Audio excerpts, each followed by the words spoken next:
Hey everyone, welcome to Monorepo course. I am Tarun Sharma, having total 12 years of work experience, and I have published hundreds of different courses in JavaScript domain.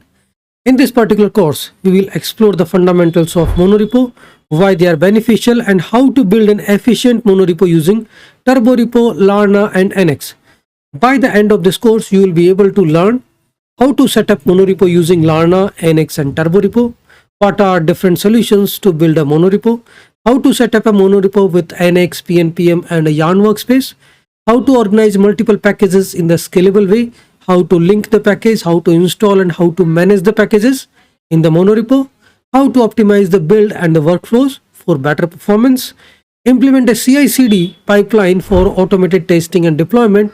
in a monorepo, and finally how to publish packages to the GitHub